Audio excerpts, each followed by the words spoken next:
Salut tout le monde, j'espère que vous allez bien. Mon nom est Sandra Kwame et vous êtes sur ma chaîne YouTube pour un mode de vie d'adoration. Alors c'est déjà la dernière vidéo de l'année et pour clôturer, j'aimerais qu'on puisse parler du sujet de Noël.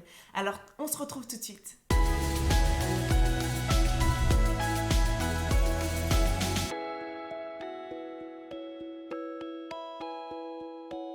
Noël. Moi, je fais partie de ces personnes qui aiment célébrer Noël. Et je sais que c'est une fête qui fait débat.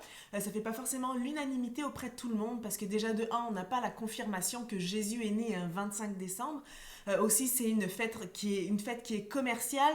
Et oui, effectivement, qui nous pousse beaucoup à la consommation. Mais personnellement, moi, j'aime Noël. J'aime l'ambiance. Je l'ai déjà dit, mais mes langages de l'amour, c'est les moments de qualité. Donc Noël, ça signifie passer du temps en famille, passer du temps avec les personnes qu'on aime. Et en même temps, mon autre langage de l'amour, c'est les cadeaux. Et Noël, c'est les cadeaux. J'aime faire des cadeaux, j'aime me creuser la tête pour aller chercher quel est le cadeau qui va faire le plus plaisir. J'aime recevoir des cadeaux, j'aime déballer des cadeaux, j'aime voir des cadeaux sous mon sapin. J'aime cette ambiance-là. Mais si j'aime Noël, c'est surtout aussi parce que Noël, c'est à propos de Jésus. Même si c'est une fête commerciale, même si c'est pas forcément quelque chose qui a été créé et une fête qui figurait dans la Bible, Noël, mine de rien, c'est Jésus, c'est à propos de Jésus. Si tu demandes à quelqu'un qui est pas chrétien, il va te dire, soit Noël c'est le Père Noël et tout ça, soit il va te dire c'est la naissance du petit Jésus.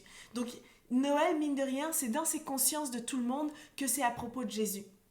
Et puis, si on fait attention, on se rend compte qu'en fait, à Noël, on entend parler de Jésus de partout.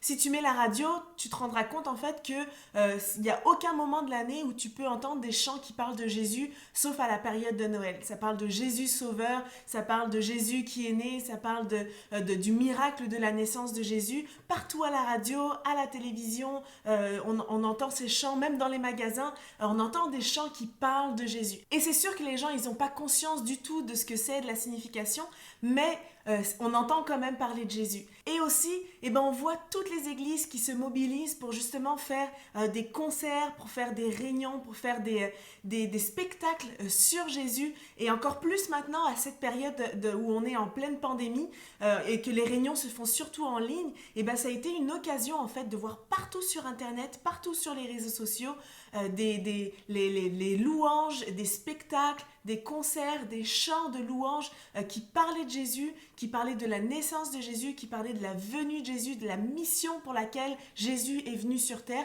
Puis ça, on l'a vu, ça a rejoint des milliers et des milliers de personnes à travers le monde entier. Ça a été un moyen d'évangéliser où on a pu partager, que ce soit à nos collègues, à des membres de notre famille qui ne sont pas chrétiens, à nos patrons au travail. Ça a été une occasion en fait de pouvoir le partager. Déjà, on le faisait, mais ça leur demandait de faire le déplacement jusqu'à l'église, alors que là, en fait, ça a été une occasion pour eux de juste cliquer et d'assister à un concert chez eux, et puis ça a permis de transformer des milliers d'âmes qui ont entendu le message de Jésus, qui l'ont accepté dans leur cœur et qui sont venus à lui. Donc c'est la raison pour laquelle j'aime Noël.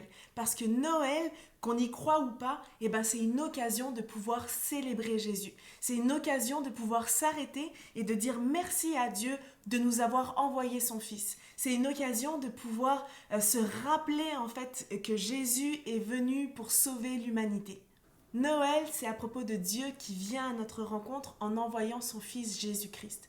Et en fait, la vie entière de Jésus, que ce soit de sa naissance à sa mort, que ce soit de la résurrection à l'ascension, sont en fait le sujet ultime de notre adoration. Et je voulais parler plus précisément de la louange et de l'adoration dans le contexte de Noël.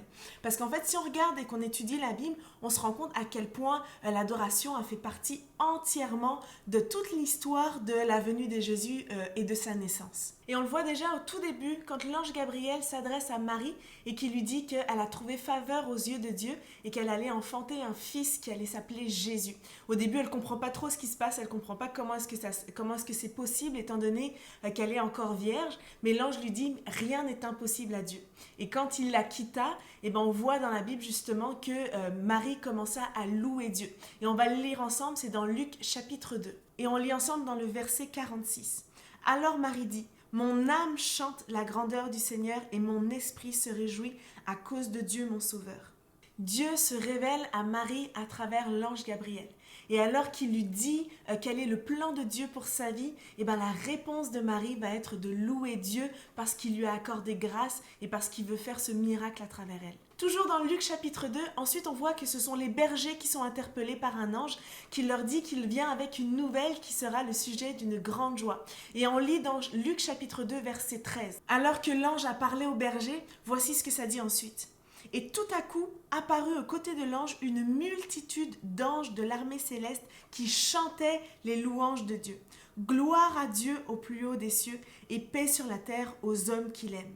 Encore une fois, on voit que l'annonce de la naissance de Jésus est poursuivie ensuite par une réponse d'adoration et de louange de la part des anges. Et puis après, les bergers, suite à cette annonce-là, ils sont allés voir Jésus pour voir de leurs propres yeux ce que le Seigneur leur avait annoncé. Dans Luc chapitre 2 verset 20, une fois qu'ils sont venus voir Jésus, ça dit que après les bergers s'en retournèrent, louant et glorifiant Dieu au sujet de tout ce qu'ils avaient vu et entendu. C'était bien ce que l'ange leur avait annoncé. Donc il y a l'annonce de Jésus, ensuite ils voient Jésus de leurs propres yeux, et en voyant Jésus, là ils sont poussés à le louer et à le glorifier. Et encore un autre exemple, cette fois-ci dans le livre de Matthieu avec l'histoire des mages. Ça dit dans Matthieu chapitre 2 au verset 11 que lorsque les mages entrèrent dans la maison, ils virent l'enfant avec Marie, sa mère, et tombant à genoux, ils lui rendirent hommage. Puis ils ouvrirent leur coffret et lui offrirent en cadeau de l'or, de l'encens et de la myrrhe. Donc encore une fois, en entendant parler de Jésus, en voyant Jésus de leurs propres yeux, ils ont été poussés à rendre hommage à Dieu et à offrir des sacrifices. Et ils ont été poussés à l'adoration en offrant justement des cadeaux comme l'or, la myrrhe et l'encens. Et donc tous ces exemples, en fait, c'est simplement pour dire que Jésus et cette période de Noël, cette période où on célèbre la naissance de Jésus, sont pour nous une occasion de lui rendre gloire et d'offrir notre reconnaissance, d'offrir notre louange, d'offrir notre adoration face à qui il est. Et j'aimerais t'encourager dans cette saison et dans ce tourbillon des fêtes de Noël, à te rappeler la raison première pour laquelle on fait tout ça.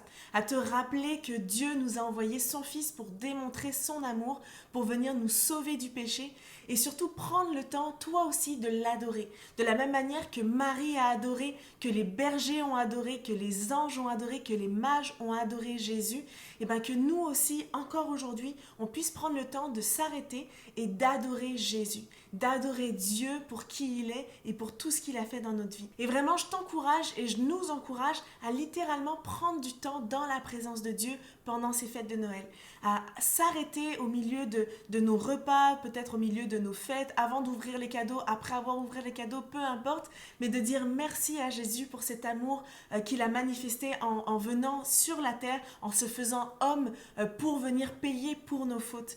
Littéralement, écouter de la louange et offrir notre adoration. Prendre le temps peut-être d'écouter une des réunions qui va se faire le 24 au soir ou le 25 au matin. Peut-être aller à une de ces réunions si tu as la possibilité d'y aller, ou alors dans ce cas, la regarder en ligne. Prendre du temps avec ta famille, prendre du temps avec tes enfants, prendre du temps peut-être tout seul ou avec des amis pour justement prier ensemble et louer Dieu ensemble pour ce qu'il a fait, pour la raison pour laquelle on célèbre Noël aujourd'hui, même si Jésus n'est pas né un 25 décembre. Que ça puisse être justement encore une raison supplémentaire à notre vie de nous rappeler la grandeur de Dieu, de nous rappeler la grandeur de son amour et de lui exprimer à quel point nous aussi nous l'aimons en retour. Que ce soit peut-être aussi pour toi une occasion de parler de Jésus à des personnes qui sont autour de toi, qui ont besoin d'entendre le message d'amour qu'est Jésus. Peut-être que c'est des personnes que tu sais qui avant venaient à l'église et qui aujourd'hui n'y vont plus. C'est l'occasion de leur parler, de leur témoigner de ce que Jésus a fait pour toi, ou aussi peut-être de leur envoyer un des concerts, un des spectacles qui parlent de Jésus pour qu'ils puissent eux aussi être touchés par ce message de vérité. C'est aussi peut-être une occasion d'être un témoignage vivant de l'amour de Jésus en prenant du temps pour les autres, en allant peut-être aider des personnes qui sont en difficulté, en étant plus généreux, en prenant du temps avec des personnes qui sont peut-être seules ou des personnes qui sont sans famille.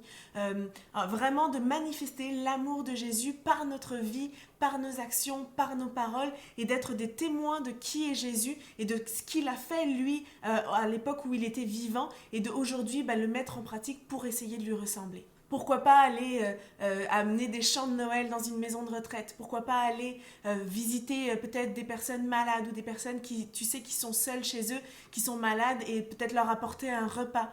Prendre soin d'une famille qui est peut-être plus en difficulté et de leur apporter des cadeaux, de les soutenir. Et pourquoi pas leur apporter un bon repas pour qu'eux aussi puissent fêter Noël. Que ce soit simplement une occasion de célébrer l'amour de Jésus, de parler de l'amour de Jésus et de le partager autour de nous en cette période de Noël. Alors ce sera pas plus long que ça ma vidéo et c'est vraiment le message que j'avais à cœur, que cette fête de Noël puisse être encore une occasion d'exprimer notre adoration à Dieu, de l'exprimer par nos paroles, de l'exprimer par nos actions et de l'exprimer autour de nous. Alors je vous souhaite vraiment des bonnes fêtes de fin d'année. Je sais que cette année a été vraiment particulière, que ça a été des grands défis pour beaucoup de personnes et que même encore Noël va pas forcément être joyeux pour tout le monde, mais Jésus, lui, il est le même hier, aujourd'hui, éternellement, et il continue d'être avec nous, il continue de prendre soin de nous, et vraiment, je vous souhaite de tout mon cœur de continuer à garder vos yeux fixés sur lui. Merci d'avoir regardé cette vidéo, et on se retrouve très bientôt.